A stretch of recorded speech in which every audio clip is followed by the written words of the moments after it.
নমস্কার, সুভদ্রা রান্নাঘরে আমার সকল দর্শক বন্ধুকে জানাই স্বাগত। আমি শিউলি।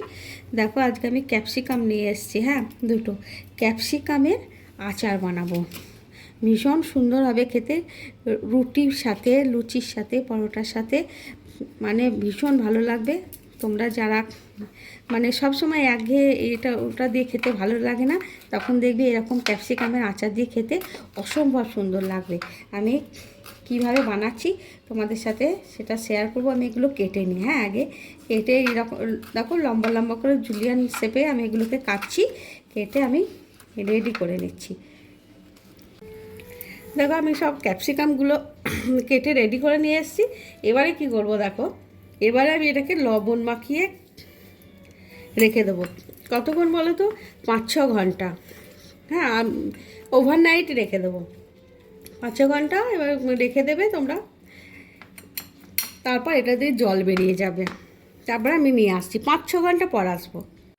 দেখো, 5-6 ঘন্টা পর আমি নিয়ে আসলাম। এই ক্যাপসিকামগুলো কীরকম নেতিয়ে গেছে দেখেছো একদম, আর কীরকম জল বেরিয়েছে দেখো। দেখো, আমি এটা স্ট্রেনারের মধ্যে দিয়ে দিচ্ছি।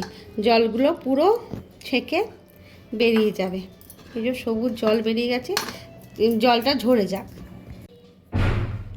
দেখো, আমি কতগুলো মশলা বানিয়ে নেব।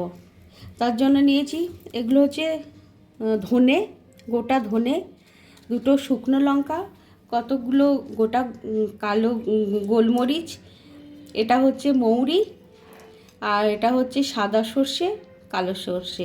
এগুলোকে আমি করব, রোস্ট করে নেবো একটু। তারপরে এগুলোকে পাউডার বানাবো। তার সাথে কি দেবো দেখো, খুব অল্প একটু গরম মশলা, ভীষণই কম, একটু দারচিনি দিয়েছি, আর কতগুলো লবঙ্গ দিয়েছি, 4টে লবঙ্গ মাত্র, আর 2টো ছোটো এলাচ। এইগুলো দিয়ে আমি একসাথে করে সব মিক্সড করে ভেজে নিয়ে আসছি। গুঁড়ো করে নেব, পাউডার করে নেব। দেখো, আমি গ্যাসের মধ্যে একটা প্যান বসিয়ে দিয়েছি। এবার আমি সর্ষের তেল দেব। আর সর্ষের তেল দিয়েই আচারটা হবে। আচার জেনারেলি সর্ষের তেলেই ভালো হয়।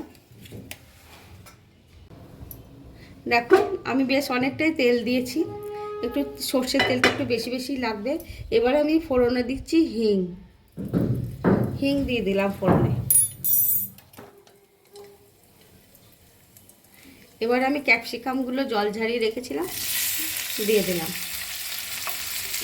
দেখো কতটা জল বেরিয়েছে সবুজ।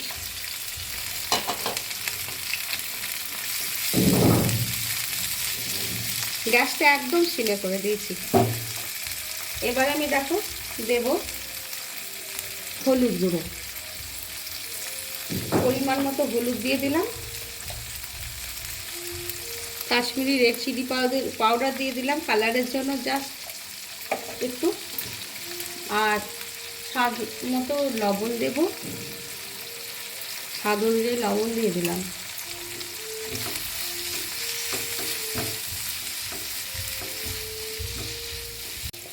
দেখো, আমি যে মশলাটা পেস্ট করে নিয়েছিলাম, মানে গুঁড়ো করে নিয়েছি, ড্রাই রোস্ট করে, সেটা এত সুন্দর সুগন্ধ বেরোচ্ছে তোমাদের আমি কি বলবো, মানে অসম্ভব সুন্দর সুগন্ধ বেরোচ্ছে। এবার আমি মশলাটা দিয়ে দিচ্ছি, পরিমাণ মতো দিয়ে দেব। কালো সর্ষে, সাদা সর্ষে, আর তোমার একটু গোলমরিচ, ধনে আর মৌরি, এই হচ্ছে মশলা। আর একটু গোটা গরম মশলা, মানে খুব সামান্য। আমি 2-4টে চিনির দানা দিয়ে দিলাম আমার মনের শান্তির জন্য। আমি সবেতেই মিষ্টি দিই, যাই হোক। এবারে দিচ্ছি তোমার ভিনিগার, বড় চামচের 1 চামচ আমি ভিনিগার দিয়ে, গ্যাসটা কিন্তু অফ করে দিয়েছি। হ্যাঁ, একদম গ্যাস অফ করে আমি ভিনিগারটা দিয়ে দিলাম। এটা কিন্তু আর সিদ্ধ টিদ্ধ হবে না, এই যে এইভাবেই এটা থাকবে, এইভাবেই মজে যাবে। এটা রেখে দিলে এটাকে একদম মজে যাবে এবং খেতে অসম্ভব সুন্দর হবে। দেখো, আমার ক্যাপসিকামের আচারের রেসিপি একদম রেডি এবং সার্ভ করে দিয়েছি। অসম্ভব সুন্দর হয়েছে, অসম্ভব সুন্দর সুগন্ধ বেরোচ্ছে। তোমরা এইভাবে অবশ্যই অবশ্যই বানাবে, বানিয়ে খাবে, খেয়ে কিন্তু আমাকে কমেন্ট করে জানাবে তোমাদের কেমন লেগেছে আমার এই ক্যাপসিকামের আচারের রেসিপি। দেখেছো, দুর্দান্ত হয়েছে, দুর্দান্ত হয়েছে। না বানালে তোমরা বুঝতে পারবে না।